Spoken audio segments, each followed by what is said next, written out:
Okay, तो आज का टॉपिक है self inductance of a solenoid. एक सोलेनॉइड के अंदर भी सेल्फ इंडक्टेंस होता है, तो वो कितना आएगा और किन किन फैक्टर्स पे डिपेंड करेगा वो देखते हैं। वैसे सोलेनॉइड एक इंडक्टर ही है। Self inductance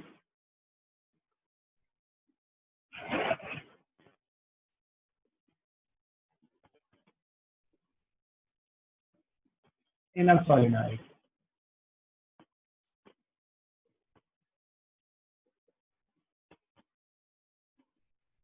self inductance in a solenoid, मान लेते हैं ये एक सोलेनॉइड है।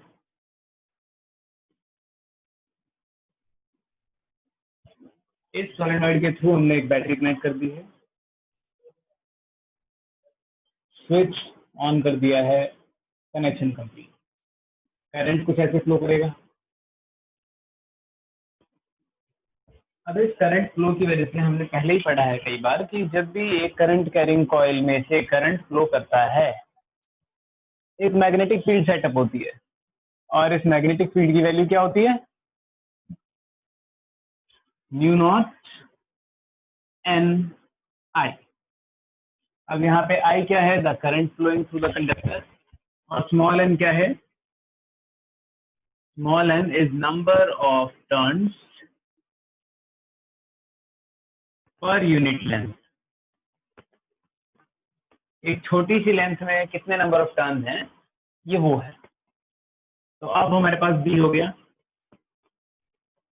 पर हमें चीज सेल्फ इंडक्टेंस कितना हो रहा है, मतलब फ्लक्स पहले पता हो, फिर उसका रेट ऑफ चेंज पता करेंगे। Flux through any conductor is given by B dot A. B dot A हो गया।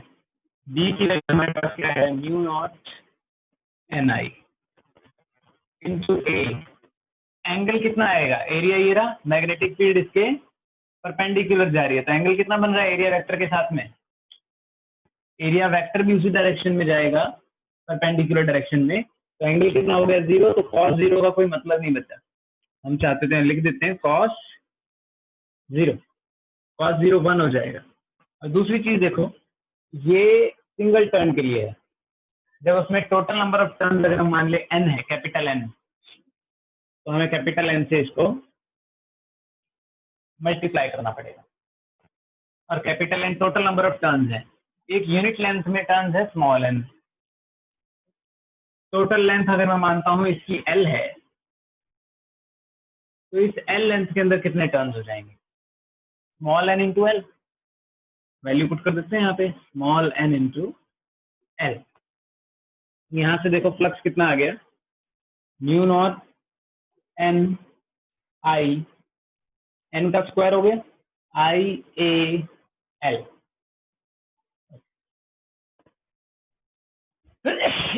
सॉरी, फ्लक्स आ गया हमारे पास में mu naught N square I A L. पर हमने इंडक्शन वाले केस में किया था कि फ्लक्स तो जो होता है वो क्या होता है? एल। सेल्फ इंडक्टेंस के लिए फ्लक्स क्या होना चाहिए? L I. ये बात भी सही है और ऊपर वाली बात भी सही है। तो फ्रॉम 1 एंड 2, फ्रॉम 1 एंड 2 हमें रिजल्ट क्या मिलेगा?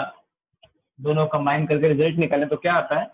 L into I, this should be equal to mu naught N square I A L. I से आई कैंसिल। तो जो सेल्फ इंडक्टेंस आया कॉइल के अंदर वो कितना आ गया? Mu naught N square A L. अब देखो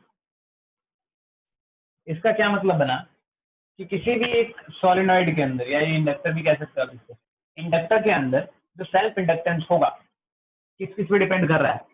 यूनिट लेंथ में कितने नंबर ऑफ टर्न्स, यानी कि कितने क्लोज क्लोज हमने नंबर ऑफ टर्न्स रखे हुए हैं, उस पर डिपेंड कर गया। एन स्क्वायर पे डिपेंड कर रहा है, तो जितने ज्यादा पर यूनिट लेंथ में टर्न्स है उतनी ज्यादा उसके अंदर क्या आएगी? इंडक्टेंस आएगी।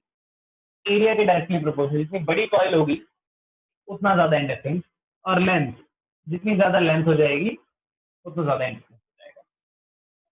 तो ये वो फैक्टर्स हैं जिन पे डिपेंड करता है self inductance of a solenoid. इसको नोट कर लो, इसको नोट कर लो, फिर कमेंट करके बता देना कि आपने नोट कर लिया।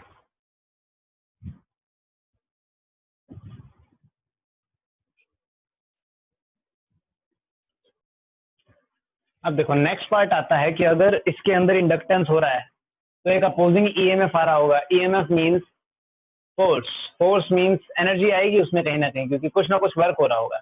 उसको देखते हैं कि वर्क हो रहा है कि नहीं हो रहा। एनर्जी स्टोर्ड इन इंडक्टर देखते हैं।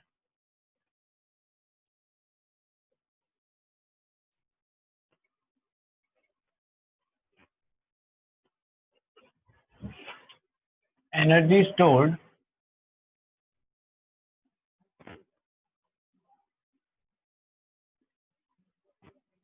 In an inductor. देखो एक इंडक्टर के केस में जो इंड्यूस्ड ईएमएफ होता है, इंड्यूस्ड ईएमएफ, वो किसके बराबर होता है? Minus of d phi by d t. Letters का साइज इतना रखने पे ठीक है ना? यस और नो?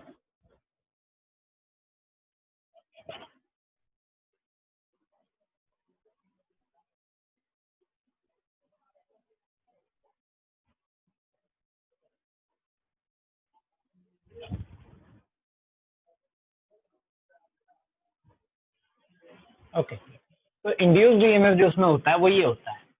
अच्छा, अब अगर ईएमएफ ये है,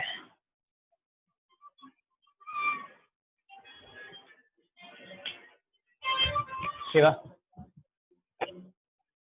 अच्छा अगर अब ये ईएमएफ ये है तो हमारे पास में जो फ्लक्स की वैल्यू होती है जनरली, इसको वर्क की फॉर्म में लिखना चाहे, चलो ईएमएफ होता क्या है जनरली, वर्क की फॉर्म में अगर लिखे ईएमएफ को, पोटेंशियल डिफरेंस को हम डिफाइन करते थे वर्क डन पर यूनिट, कुछ ऐसा ही करते थे क्या? जो पोटेंशियल डिफरेंस होता है वो होता है work done per unit charge. अब यहाँ पोटेंशियल डिफरेंस की जगह हमारे पास क्या है? ईएमएफ है। ईएमएफ भी क्या होना चाहिए? Small work done in moving a small charge, D W by D Q. तो अगर मैं वर्क डन निकालना चाहूं तो वर्क कितना होगा, वही एनर्जी हो जाएगी। यहां से work done will be equal to E B Q. ठीक, ई की वैल्यू कितनी है? माइनस डी फाई बाय,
अब तो आ रही है ना वीडियो?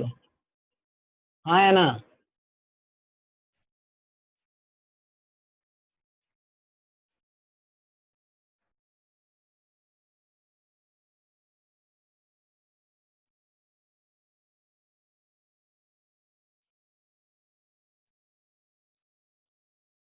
ओके, अब यहाँ देखो, यहाँ एक छोटी सी गड़बड़ है। ईएमएफ जो इंड्यूस होता है एक इंडक्टर के केस में, वो सिर्फ d phi by d t नहीं होता।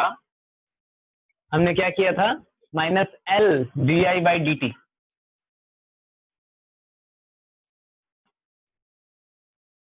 ये होता है। तो यहाँ पे ये फैक्टर हमें चेंज करना पड़ेगा।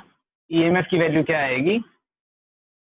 L d I by d t. यहाँ तक देखो, कुछ ना समझ में आ रहा हो तो। D I by d t, ये डी टी को मैं इसके साथ लिख देता हूँ।